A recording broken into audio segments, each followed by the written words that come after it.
Hello दोस्तों, मैं अजीत मौर्य एक बार पुनः जुड़ चुका हूँ आपके साथ। और आज हम लोग चर्चा करने वाले हैं विटामिन B12 पर। जैसा कि यहाँ पर आप लोग लिखा हुआ देख रहे हैं, विटामिन B12 साइनोकोबालामिन, जो कि इसका रासायनिक नाम है। और एक विशेष चीज़ इसमें आप लोग देख रहे हैं कि साइनोकोबालामिन, कोबालामिन से ही आपको लग रहा होगा यहाँ पे कोबालामिन, यानी कि इसका संबंध किससे होगा? कोबाल्ट से होगा।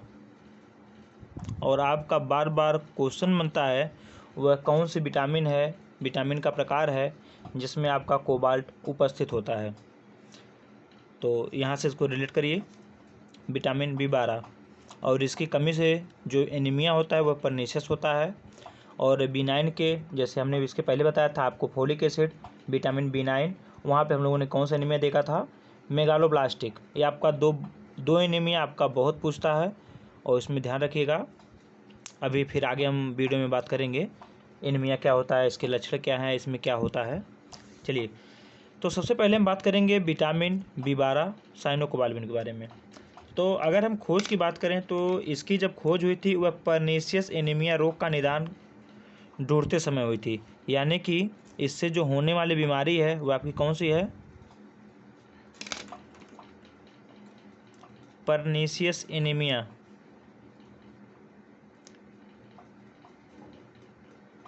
Pernicious anaemia.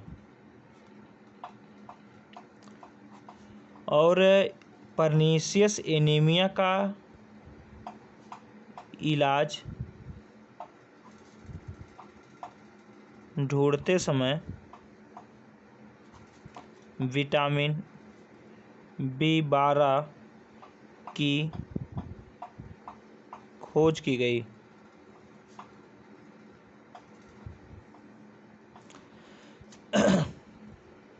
तो इतना हम लोगों ने जाना कि परनीशियस एनीमिया के इलाज को ढूंढते समय इसकी खोज की गई थी। लेकिन इसकी खोज किसने किया था? खोजकर्ता की बात कर लें। खोजकर्ता कौन है? तो आपका दो नाम आता है, मीनोट और मर्फी। मीनोट और मर्फी। मीनोट और मर्फी। और इसकी खोज इन्होंने कब किया था? मीनोट और मर्फी ने 1934 में। और इसी की खोज पर इन्होंने इसकी खोज 1934 में की थी, विटामिन B12 यानी साइनोकोबालामिन की। और इसी की खोज के लिए इनको नोबेल प्राइज़ दिया गया था। यानी कि मीनोट और मर्फी को नोबेल प्राइज़ मिला था, नोबेल पुरस्कार दिया गया। चलिए, इतनी बात हो गई। अब देखिए, इसे हम लोगों ने जाना कि इसकी खोज कब हुई? 1934 में हुई। किसने किया? मीनोट और मर्फी ने किया। अब इसका रासायनिक नाम है वह साइनोकोबालामिन है। अर्थात इसे कोबालामिन, इसे का मतलब विटामिन B12 को कोबालामिन या साइनोकोबालामिन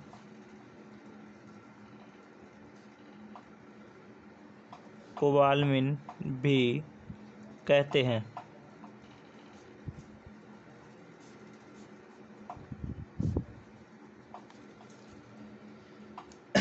इसकी कमी से परनीशियस एनीमिया हो जाता है, इसलिए इस विटामिन को anti pernicious anaemia,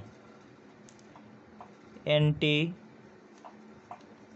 pernicious anaemia कहा जाता है।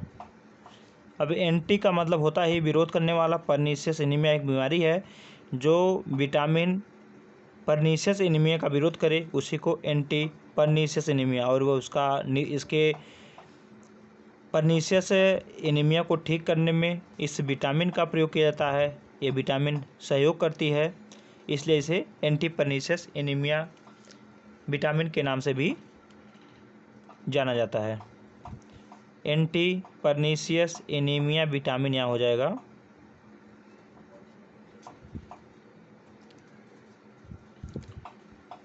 अब हमने यहाँ पे बताया कि इसके नाम ही में है कोबाल्ट, तो अर्थात विटामिन B12 का मुख्य घटक कोबाल्मिन है।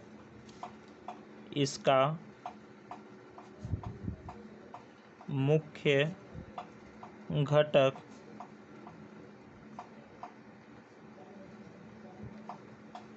कोबाल्मिन अर्थात कोबाल्ट।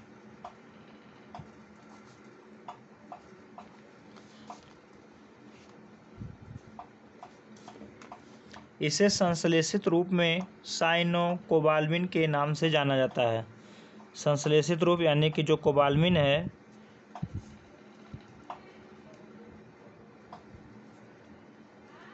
संश्लेषित रूप में साइनोकोबाल्मिन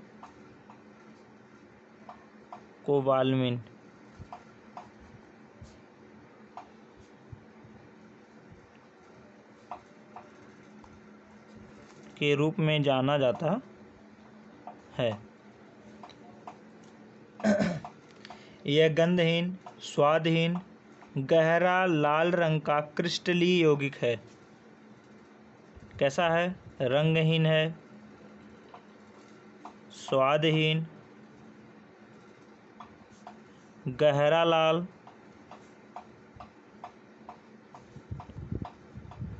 गहरे लाल रंग का तथा क्रिस्टलीय यौगिक। यह रंगहीन, स्वादहीन, गहरा लाल रंग का क्रिस्टलीय यौगिक है। अगला पॉइंट जान लीजिए, यह जल में बहुत कम घुलनशील है।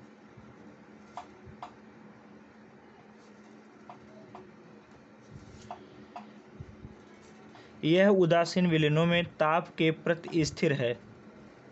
उदासीन विलयन के मतलब जिसका pH कितना होगा? 7 होगा। उदासीन विलयनों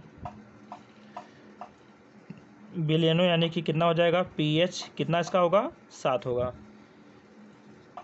में ताप के प्रति स्थिर है।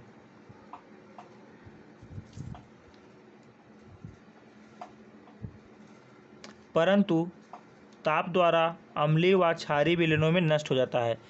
लेकिन यदि अगर कोई भी इस तरह का द्रव लेंगे जिसका pH मान 7 से कम होगा या 7 से अधिक होगा, उस स्थिति में वह ताप के प्रति स्थित नहीं रह करके बल्कि वह उससे नष्ट हो जाता है।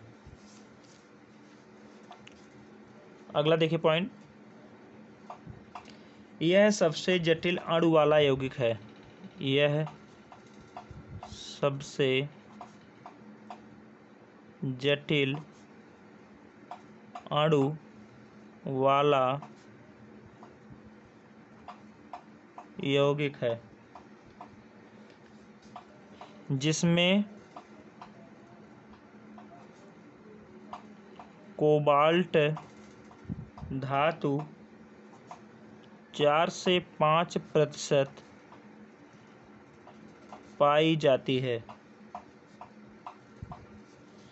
परंतु सल्फर का ही गंधक कहते हैं, अनुपस्थित रहता है।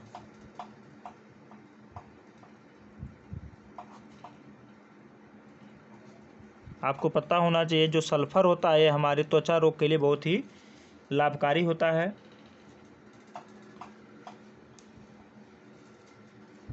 विटामिन B12 के घोल को धूप में रखने पर यह नष्ट हो जाता है, लेकिन अगर वहीं पर ताप के प्रति स्थिर होगा जब उसका pH मान 7 होगा, अर्थात ये कोई उदासीन घोल में होगा। और अगर हम कोबाल्ट के अणुभार की बात करें, यानी कि कोबाल्ट का क्योंकि इसके जो मुख्य धातु है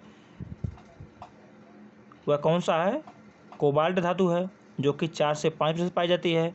और यहाँ पे जान लीजिए कोबाल्ट का अणुभार 1355 है। तो इतनी मुख्य बातें हो गई और यहीं पर हम विटामिन बी12 के कार्य को देख लेते हैं। कार्य,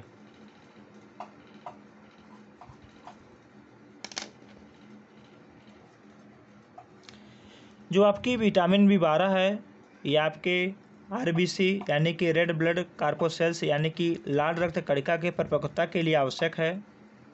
साथ ही साथ इसके वृद्धि और विकास में सहायक है, यानी कि आरबीसी के परिपक्वता और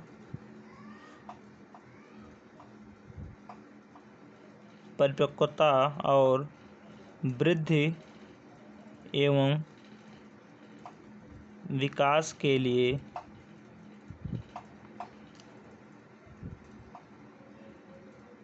आवश्यक है।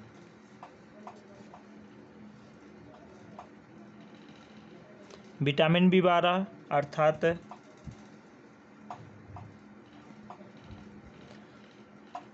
विटामिन बी12 आरबीसी की परिपक्वता को प्रोत्साहित करता है। बहुत इम्पोर्टेंट पॉइंट अगला होने वाला है। एक सामान्य पुरुष में यानी कि मेल में 4.7 से 6.1 मिलियन सेल प्रति माइक्रोलीटर होता है, यानी कि 1 माइक्रोलीटर में आपके 4.7 से 6.1 मिलियन सेल पाए जाते हैं। किसके किसके पाए जाएंगे, साइनोकोबालामिन विटामिन के, साइनोकोबालामिन। वहीं पर फीमेल की बात करें तो इसमें इनकी संख्या 4.2 से 5.4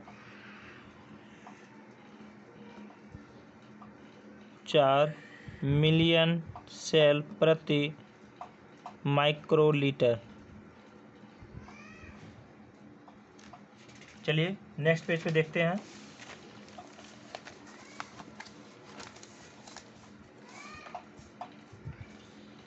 यदि हमारे आपने इसका देखा जो रंग है वह गहरा लाल है, और यदि हमारे आरबीसी में यदि आरबीसी की संख्या कम हो जाए, क्योंकि जो हमारा साइनोकोबालामिन है यानी कि विटामिन बी12 है आपके आरबीसी की परिपक्वता को प्रोत्साहित करता है, और यदि आरबीसी की संख्या कम हो जाती है तो रक्त सीरम में पित्त को रंग प्रदान करने वाला पित्त वर्णक, आपको पता है पित्त वर्णक पिगमेंट बिलिरुबिन की मात्रा अधिक हो जाती है, तथा साथ ही में हीमोग्लोबिन की मात्रा कम हो जाती है, क्योंकि हीमोग्लोबिन की मात्रा कम हो जाती है जिससे शरीर में पीलापन प्रदर्शित होने लगता है।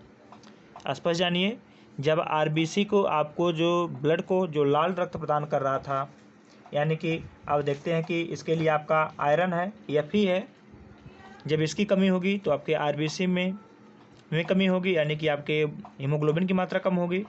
जब इसकी मात्रा कम होगी उस स्थिति में आपके रक्त सीरम में जो आपके रक्त सीरम में पित्त को रंग प्रदान करने वाला जो पित्त वर्णक है बिलिरुबिन की मात्रा यानी कि आरबीसी की मात्रा कम होगी, जिससे आपके सीरम में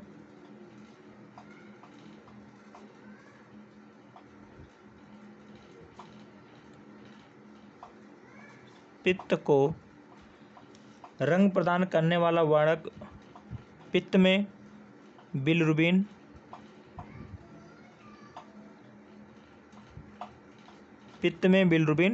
बढ़ जाएगा। जब पित्त में बिलिरुबिन बढ़ेगा तो यह कैसा रंग लाएगा, पीला रंग देगा।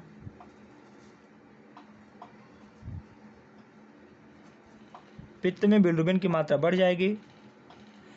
और जब आरबीसी कम होगा यानी कि क्या होगा, हीमोग्लोबिन की मात्रा कम हो जाएगी, एचबी की मात्रा कम होगी।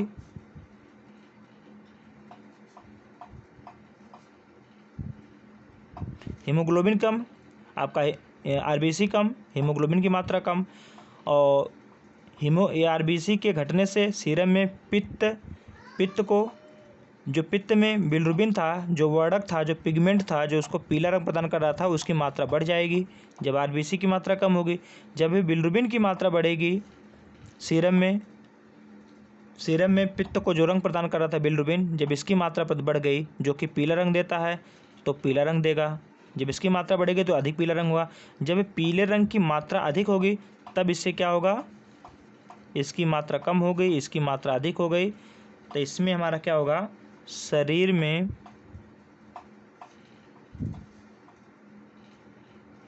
पीलापन प्रदर्शित होगा। बात सा समझ में आ गई होगी आपको।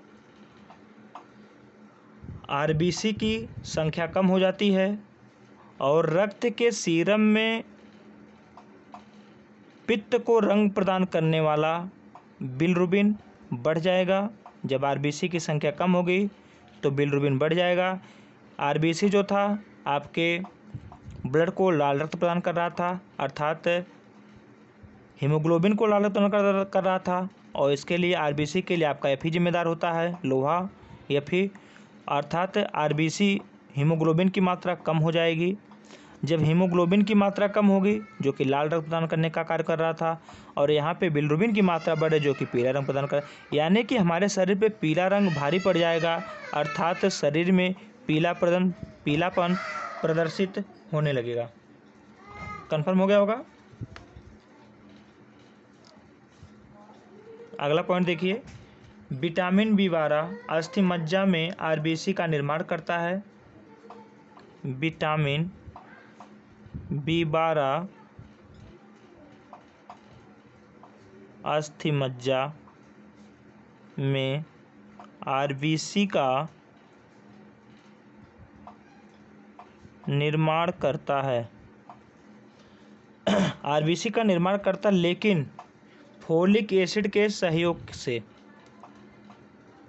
आरबीसी का विटामिन बी12 साइनोकोबालामिन अस्थिमज्जा में आरबीसी का निर्माण करेगा, लेकिन वह अकेले नहीं कर पाएगा जब तक फोलिक एसिड अर्थात विटामिन बी9 का सहयोग नहीं लेगा, अर्थात बिना उसके सहायता के आपका विटामिन बी12 अस्थिमज्जा में आरबीसी का निर्माण नहीं कर सकता। इतनी बात हो गई। अब देखिए यहाँ पे इसका सहयोग ले रहा है, लेकिन यहीं पे विटामिन बी12 विटामिन बी9 के चयापचय में सहायक होता है। यह डीएनए के निर्माण में सहायक होता है। डीएनए के निर्माण में सहायक, यह कोएंजाइम के रूप में कार्य करता है।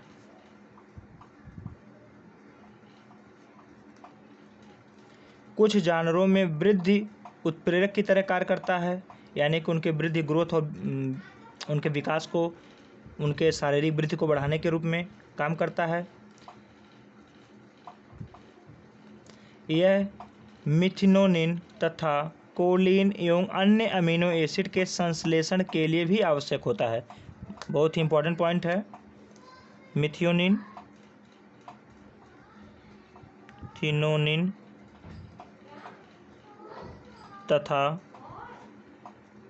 कोलिन एवं अन्य अमीनो एसिड के संश्लेषण के लिए आवश्यक होता है। अब हम बात करेंगे विटामिन बी12 की कमी को लेकर के। यानी कि अगर इसकी कमी हो रही तो हमें कौन कौन सी समस्या देखने को मिलती है। विटामिन B12 की कमी से परनीसियस एनीमिया, परनीसियस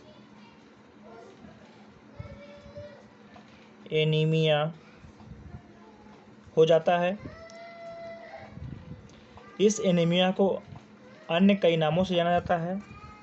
इसके अन्य कई नाम हैं परनीसियस एनीमिया के, इसको जान लेते हैं। इसी को हानिकारक एनीमिया, हानिकारक एनीमिया, घातक एनीमिया, घातक एनीमिया, खतरनाक एनीमिया,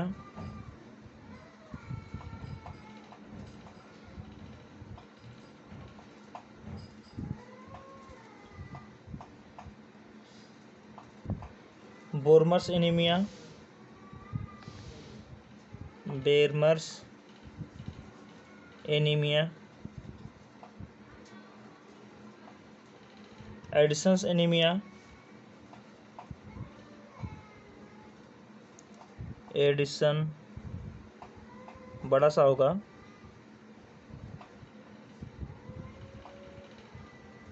एनीमिया आदि नामों से जानते हैं। यानी कि परनीसियस एनीमिया के जो अन्य नाम हैं, खतरनाक एनीमिया कहा जाता है, घातक एनीमिया, हानिकारक एनीमिया, घातक एनीमिया, खतरनाक anaemia, Biermer's anaemia, Edison anaemia के नाम से जाना जाता है। अब जो हमारी परनीसियस एनीमिया होती, इस एनीमिया में आपका होता क्या है, लाल रक्त कण जो यानी कि आरबीसी है, इनकी संख्या कमी हो जाती है, इनकी संख्या में कमी हो जाती है। अर्थात संख्या कम कैसे होगी, जब इनका आकार आरबीसी का आकार बड़ा हो जाता है। जब आरबीसी का आकार बड़ा होगा तब इनकी संख्या में कमी हो जाएगी, ठीक। एवं परिपक्वता कम हो जाती है, यानी कि यह पूर्ण रूप से परिपक्व नहीं हो पाती हैं, उसके पहले इनकी डेथ हो जाती है। और आपको पता है कि जो आरबीसी है, जो हीमोग्लोबिन है, हीमोग्लोबिन के माध्यम से ऑक्सीजन को ढोने का कार्य करता है, ऑक्सीजन के परिवहन का काम करता है, और उसमें मुख्य भूमिका निभाता है आपका आरबीसी, रेड ब्लड कॉर्पस्कल्स। और जब यह परिपक्व नहीं होती है तब एक तरह की समस्या होती है, और यह जब बिना परिपक्व हुए ही इसकी डेथ हो जाती है तो इसी घटना को ही परनीसियस एनीमिया के नाम से जानते हैं।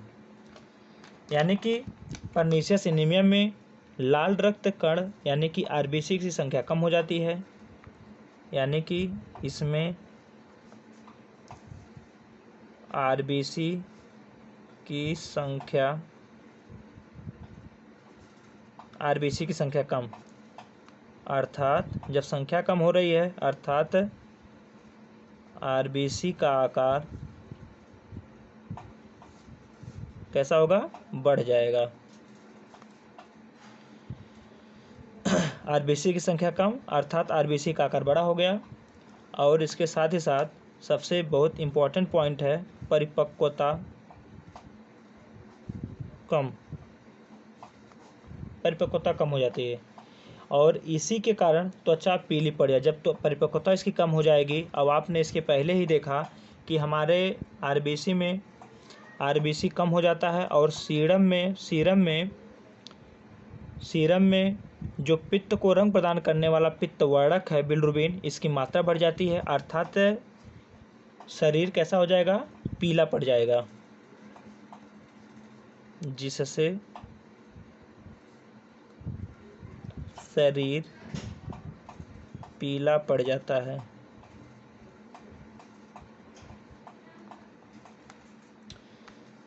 और परनीसियस एनीमिया में भूख में कमी देखी जाती है। जब आपको भूख कम लगेगी तो जाहिर सी बात है आपका वजन कम हो जाएगा, और इसके साथ ही साथ मानसिक तनाव देखा जाता है, मानसिक तनाव, काम के प्रति अनिच्छा प्रदर्शित करती, किसी काम को करने की इच्छा नहीं होती है। और विटामिन B12 की कमी से, विटामिन B12 की कमी से अस्थि मज्जा में परिवर्तन देखने को मिलता है, अस्थि मज्जा में परिवर्तन हो जाता है। नाड़ियों में विकार उत्पन्न हो जाता है। नाड़ियों में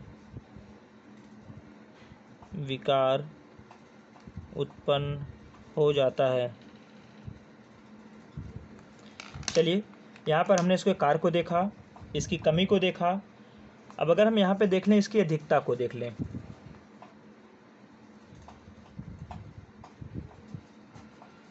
अधिकता को देखें तो हमें पता है कि जो भी हमारे सूक्ष्म मात्रिक होते हैं, इनकी अधिकता से क्या होता है? अधिकता से आपको विषाक्तता देखने को मिलती है।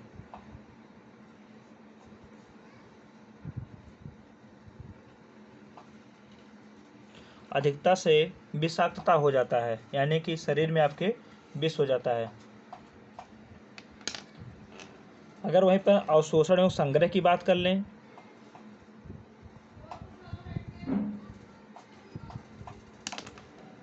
तो इसका भी अवशोषण आपके आंतों में होता है।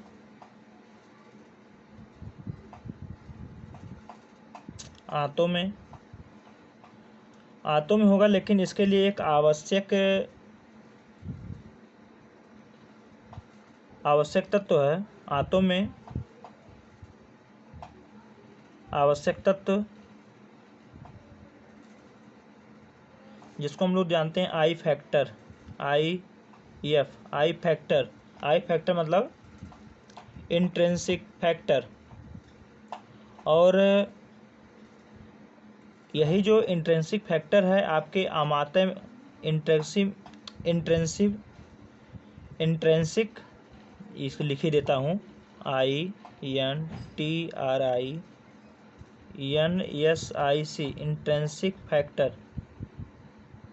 ये आपका इंट्रिंसिक फैक्टर जो है, एक इसका स्राव होता है। स्राव आंत से, और यही इंट्रिंसिक फैक्टर आपके इसके अवशोषण में सहायता करता है। और इसके इंट्रिंसिक फैक्टर के स्राव से ही 2.3 से 3 माइक्रोग्राम विटामिन B12 प्रतिदिन अवशोषित हो जाता है। 2.3 से 3 माइक्रोग्राम विटामिन B12 अवशोषित हो जाता है। किसके सहयोग से? इंट्रिंसिक फैक्टर यानी कि IF के सहयोग से। और कहाँ पे होगा अवशोषित? आपके आंतों में होगा। यानी कि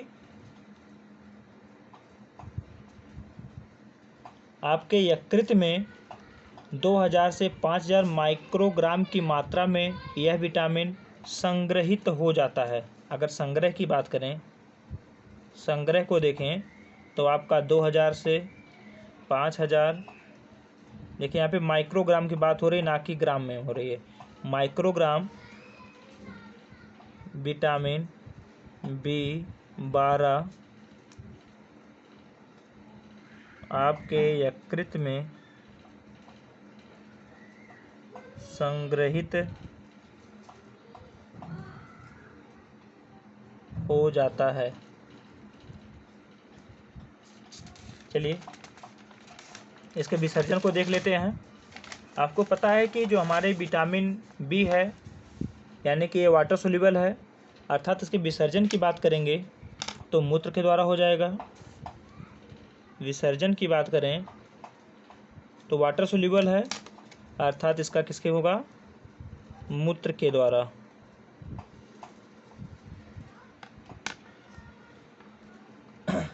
यहाँ पर जो विटामिन B12 की बात हो रही थी, इस विटामिन के प्राप्ति का मुख्य स्रोत जो आपका प्राणिज जगत है, ना कि वनस्पति जगत है।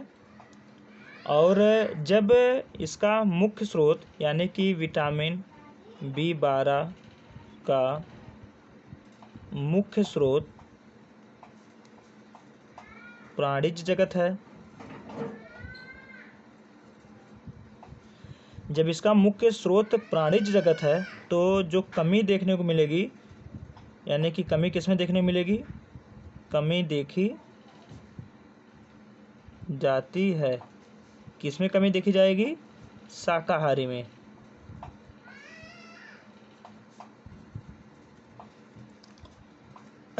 जब इसका मुख्य स्रोत प्राणिज जगत है तो कमी किसमें देखी जाएगी, शाकाहारी में। और कारण क्या होगा शाकाहारी में, कारण को देख लेते हैं। कारण यही होगा क्योंकि वनस्पति जगत में इसकी प्राप्ति अत्यधिक कम है। क्योंकि वनस्पति जगत में इसकी प्राप्ति का स्रोत अत्यधिक कम है। अब इसके हम स्रोत की अगर बात कर लें तो आपका अंडा हो जाता है, अंडा, मांस, मछली, यकृत, दूध आदि।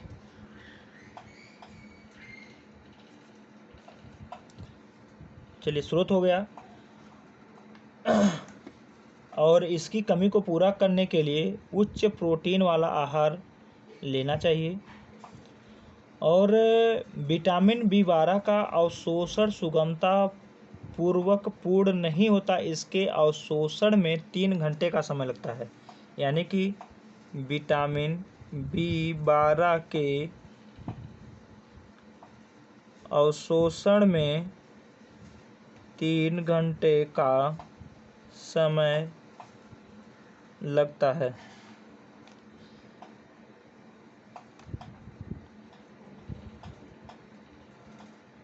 आपको पता है कि जो हमारा आंतों से स्रावित होने वाला आई फैक्टर था वही जो है आपके विटामिन बी12 के अवशोषण में सहायक था। अर्थात जब आई फैक्टर की उपलब्धता नहीं होगी, आंतों में आई फैक्टर की अनुपस्थिति में विटामिन बी12 का अवशोषण नहीं होगा, और जिसके परिणाम स्वरूप हमको क्या हो जाएगा, पर्नीशियस एनीमिया नामक रोग हो जाएगा। चलिए एक इम्पॉर्टेंट पॉइंट लिखिए, विटामिन बी12 की कमी का पता लगाने के लिए बी12 की कमी का पता लगाने के लिए मिथाइल मैलोनिक मिथाइल